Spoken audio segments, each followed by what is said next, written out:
Welcome to the NBA Coast to Coast podcast brought to you by thelines.com.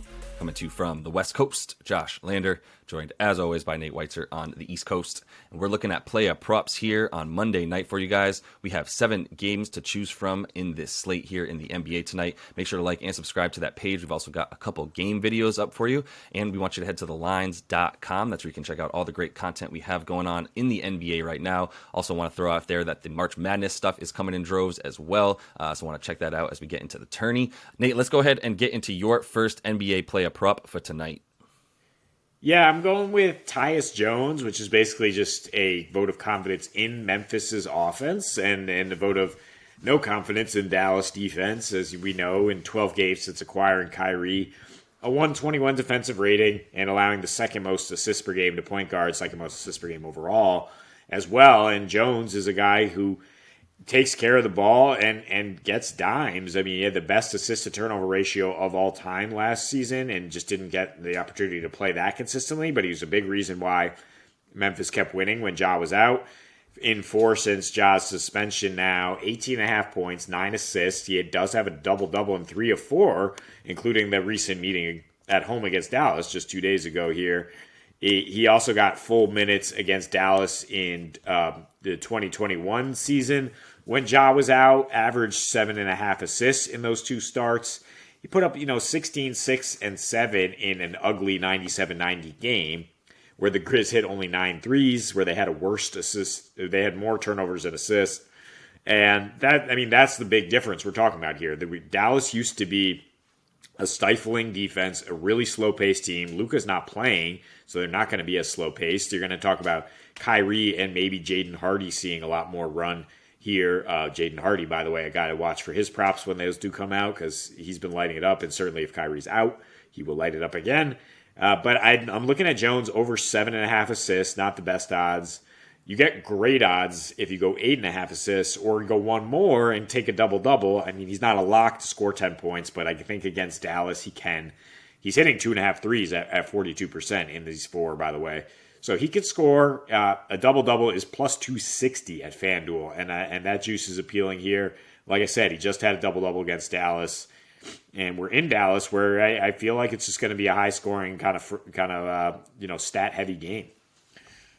Yeah, I mean, you want Kyrie to play in this game for this, for sure. It's just so helpful for the pace and for the amount of points that we can expect in it. So I would keep an eye on that as well, but you're still getting good odds for a guy that you can depend on to get the minutes, to be the starter, to get the usage, to have the ball in his hands. And because the fact that they don't have anybody to break down the defense, they kind of need to pass the ball well and to run offense. And that's going to be the Tyus Jones Memphis Grizzlies until we see Ja back. So yeah, I think he's good to target for a bit.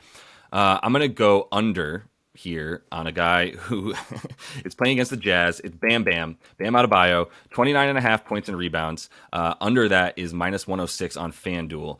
Interestingly, you've really got to toggle the stats if you're going to look at how Utah defends centers, because if you only look at how they've done on the season, Walker Kessler, the incredible rook who might already be better at defending the rim than Rudy Gobert, who he was traded for, he wasn't getting minutes up until month and a half, 2 months ago. He was getting 20 minutes a game. They were the worst team at guarding centers because Kelly Olynyk was playing nearly 30 minutes every night. They were the worst team at defending centers, limiting them to rebounds, points, whatever. And then you toggle those stats and you filter it to the last 15 games, let's say, right? They're number 1 in limiting points, number 1 in limiting rebounds. It's Walker Kessler time, right? And he's been playing 30 plus minutes in that time frame, and might have had a case for Defensive Player of the Year if he was getting minutes all year and was able to put up better totals. But for Bam, he also puts up fewer points and rebounds at home. His totals at home end up at for this end gets you to about 28, not the 29, but not quite the 29 and a half. And that's against better comp. When he did play Utah last time, he had 32 and 8 in Utah in 36 minutes.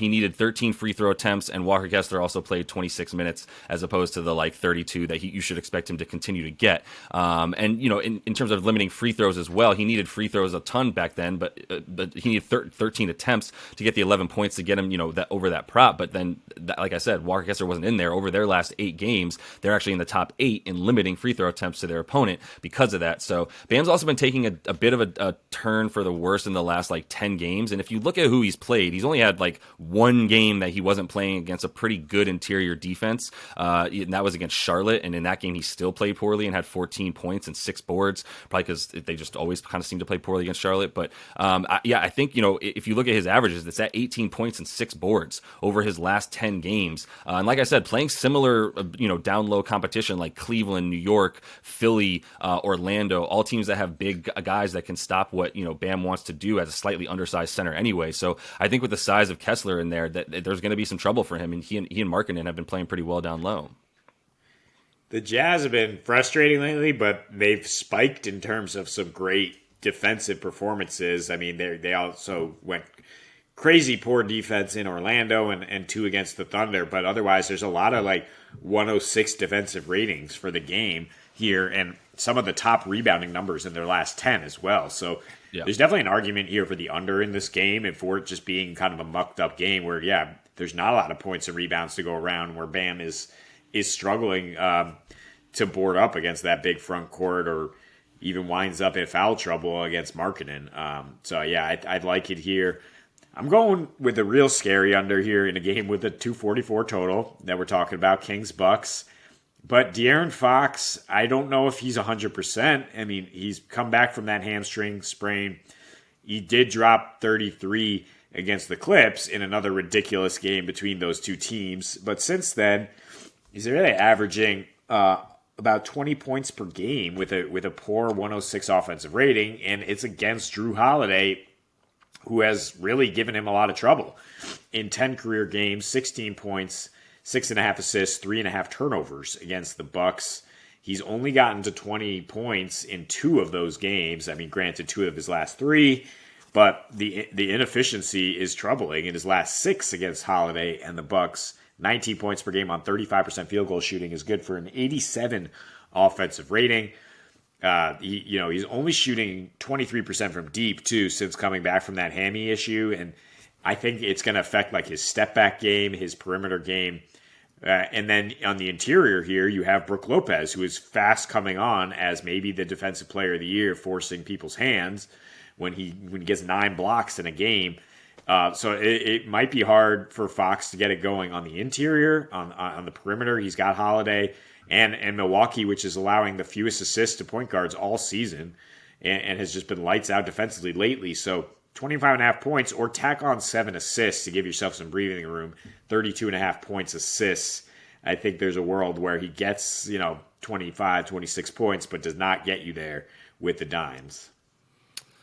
Man, yeah, I mean, it's terrifying with a 244.5 total. Might I guess that you are suggesting there's going to be an under in that game? Like, can you see a world where this game goes above 244 with De'Aaron Fox not having a lights-out game? Like, I would take the under, yeah. If I was going to dive into the stats a little bit more with this, I think Giannis is kind of questionable, so I didn't really want to look at the game, but I think it's a little high given how good the Bucks have been defensively.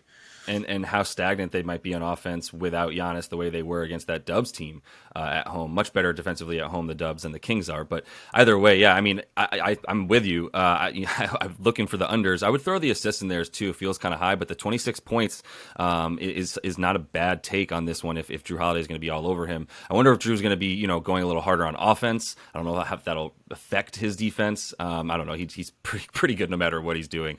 So I like it not for him there. So let's finish things off here with KJ Martin. You kind of turned me on to this pick, and I kind of just keep liking it more and more. 12.5 points is fine. 17.5 boards, also good for him. I'm sorry, 17.5 points and boards combined for him. The Celtics are kind of weak in terms of allowing rebounds to power forwards, somewhat unsurprisingly, as like they really have like a center on the floor who boxes out between Al and Big Rob Will when he's out there, who's been struggling a bit as late as well. So in his last 9, though, for Kenyon Martin Jr., aka KJ Martin, 16 points a game, 5.5 boards, 59% from the field. He's got an 18% usage, and he's playing 32 minutes. But even though the usage isn't that high, I think the reason that he does so well and actually pretty well against Boston for him, in his last 4 versus Boston as a member of the Rockets, 13.5 points a game, 4 boards, and that's just in 27 minutes in those situations.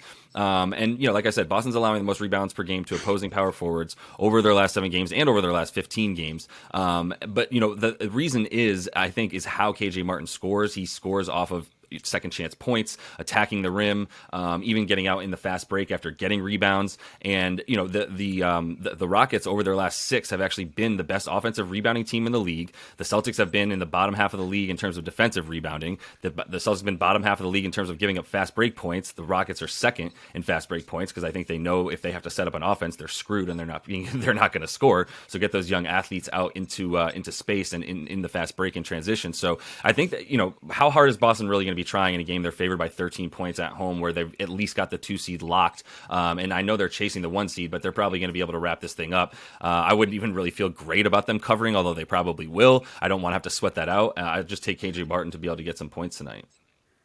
No, yeah, I think Boston has had a target on their backs for months now, and they're just starting to not be able to live up to it. I would not take them to cover here in Houston, but yeah, and I would expect that to kind of light a fire for some of these young guys like KJ Martin. Also, Rob Williams is probably not going to play. Al Horford does not play much in these spots when they're playing a team that they should be able to beat regardless. So I'm calling it tonight. KJ Martin's going to posterize Mike Muscala at least once.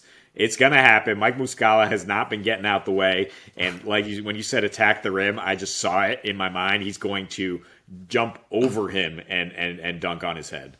And then Muscala will come down and hit a wing 3, and it'll be all good for him. So that's all the time we have for you in this one. Make sure to like and subscribe to that page. Continue to follow along. Check out the other couple game videos we have up for you tonight as well on this 7-game slate. And until we see you next, happy betting.